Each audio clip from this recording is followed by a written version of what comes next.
how did you first become acquainted with the Oswalds? I met them through friends at a party last winter, and then saw more of Marina later. I was interested in talking with her because I was trying to learn the language. Then later they had financial difficulty when he lost his work, and eventually led to my inviting her to live with me in Dallas while she was waiting for her baby that was born in October, and to stay on a couple of months with me, just as one woman with another can help when babies are small. And then I think they expected to get an apartment together when they could afford it, say after Christmas sometime. Where were you with Mrs. Oswald when the news of the president's death came? We were both sitting on the sofa. We had been watching the morning proceedings on the television, and I translated to her when I heard it that he had been shot and the blood spurted from him. And I was crying and she was very upset. Indeed, this was our condition when men came from the police department in Dallas. And that was the first that we had any indication that her husband was associated with this tragic event. She said to me after we had been at the police station, she could not imagine her husband doing anything of this sort. He never said anything that she heard derogatory about the president. Indeed, her opinions had been formed much by what he said to her in translation from the news media, and her opinion was very favorable. I think she felt, as we all do, that the terrible loss to our nation and to the world. In the meetings in which you encountered Mr. Oswald, did you ever feel that something like this would transpire? No, not at all. I saw him as he came to visit her here. He was then a husband and father, played with his little girl, helped feed her supper. I still can't imagine that he could do anything as violent, as premeditated as he must have done.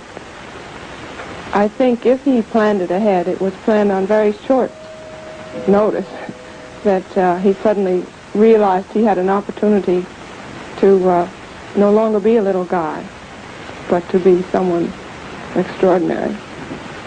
I think probably I will always have terrible if-only feelings, along with many Secret Service men and many people of the nation, anyone who's ever had any contact with these people, to say, if only I had done something.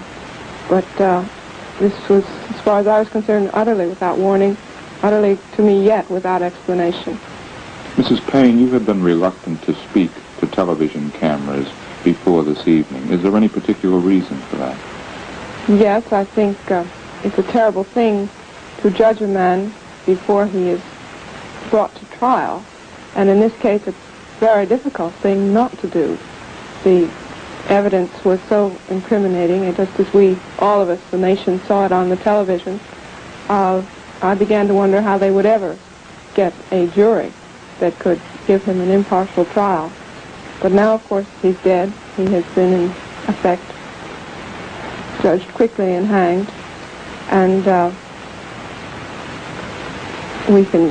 there's no question of prejudicing people by what we say now. The difficulty of saying anything that wouldn't tend to prejudice an entire nation already very upset and wanting to, quite rightly, to bring to justice as soon as possible the man who'd done this terrible thing. I felt the more attention was given this man, Lee Oswald, the less were the chances of of due process being carried out, of his having a trial in which he would be innocent until proved guilty at that trial, which is always a problem. What type of a man did you picture Lee Harvey Oswald as?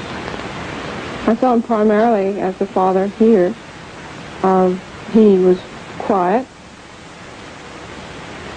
hard to get to know at first. I didn't feel I knew him well at all until I did see how much he was concerned about his finances when he was out of work and got his last unemployment check and had no signs of a job ahead of him, and a baby on the way.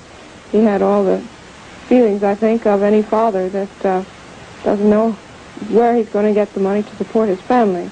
And of course it was this difficult economic situation that brought about the fact that I offered my help as a woman to Marina while she was expecting her child. I didn't see him as a fanatic or a person about to do a wild thing, or even who could. I was surprised to learn that he had a gun. Was there any particular reason, do you feel, why he couldn't find work up until that time? Was he flustered? Well, the main reason, I think, is that he had only a high school education, did not have a license to drive a car, which limited where he could apply and the kind of work he could do. And there are a good many unskilled unemployed in Texas now. So that it just really was difficult. I don't think it was a matter of his political views that interfered with his finding a job. Do you think his past problems at 20 years old going to the Soviet Union, did he ever indicate that this may have had something to do with his lack of employment? I wondered myself whether it did. I think it might have had something to do with his being fired. I don't think it had anything to do with his not being hired. This is not something a person looking for a laborer looks into. He wasn't applying to jobs that would require security clearance or anything looking into his past. He was simply looking for a minimum wage and a salary to keep his family on. What type of work did he enjoy most doing? He did enjoy doing some photographic layout work that he had been doing in Dallas. He didn't talk much about his work. Indeed, we talked very little, he and I together. I saw him here, but we had little opportunity and little inclination, really, to talk to one another. You were in very few social commitments with him or in social circles, but did he at any time indicate any overboard feelings one way or the other in talking with people? I did feel that he was very rigid in his thinking about some doctrines that I cannot understand at all.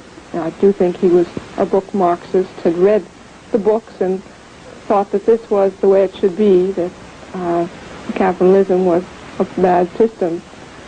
I felt as he talked that there's no point in arguing with this man. If he thinks that he is out to be exploited, I think that's more the comment of a man who feels a little bit persecuted by life than a rational and a point that he could substantiate in fact. I just observed to myself, here's a man who feels that life has been tough and he hasn't got a proper deal out of it. I hoped that he might feel that life was generous. I hoped indeed that he might feel some generosity here in what he received from me for his wife. I really hoped that he might feel some ease of this discontent he did feel in the existing society, just by easing, if his own heart could feel ease. But I guess I'm no psychologist. I suppose it's just all too late when a man is 24 to change his feelings about the way life is, or the way he expects it to treat him. How is Mrs. Oswald? What were her feelings? Did she ever express them to you in conversation about this country? Yes, she likes this country very much. She would like very much to stay here and raise her children here. She has felt people very friendly. She's a person who would easily make friends if she knew the language, and I think as she learns the language will make friends. Of course, this event will make a great problem for her there.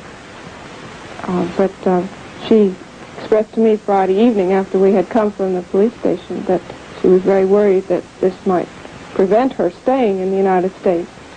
She would prefer to stay here. Mrs. Paine, has Mrs. Oswald ever encountered any anti-Russian feeling here in the United States? No, she said people were universally very kind to her. She was very impressed with the neighborliness of this street and the way my neighbor would offer something for the baby or bring back something I'd loaned to her. This very natural friendliness and generosity with one's own goods. In Russia, things are harder to come by. You can't always go to the store and get baby shoes when you want them. They're just not there to be bought. And here, you can not only go to the store and buy them when you want them, but friends and neighbors offer you the loan of many things. And she was very happy to see this kind of generosity so much in evidence before her. At one time, people had speculated, as this case developed, that because Mr. and Mrs. Oswald were living apart, that there were marital difficulties. Did you feel that this was the case, or did you ever see anything like that? They did quarrel some, but I felt that was the quarreling that happens in many marital relations, that they did want to get an apartment when it was financially feasible for them. He was glad, I think, that she could be with another woman during the time of the birth of the baby and when the baby was so small. But there were no real marital difficulties that I knew of between them. Did Lee Oswald ever express his feelings about the Soviet Union when he came back? Did he reminisce about the things he had seen there? I heard him speak once at the same party where I first met him and his wife. Talked to the group there about having been there. I recall he was critical, or at least talked about the censorship that he experienced there, letters from his brother that he never got, learned later about. But and of course he did express a wish to come back. But just what he truly felt about the system, I never did know. Did he ever express any thoughts about Cuba? Not to me, no, not at any time. Mrs. Paine, you were with Mrs. Oswald when the news of the president's death was broadcast. Did she indicate any feelings to you at that time?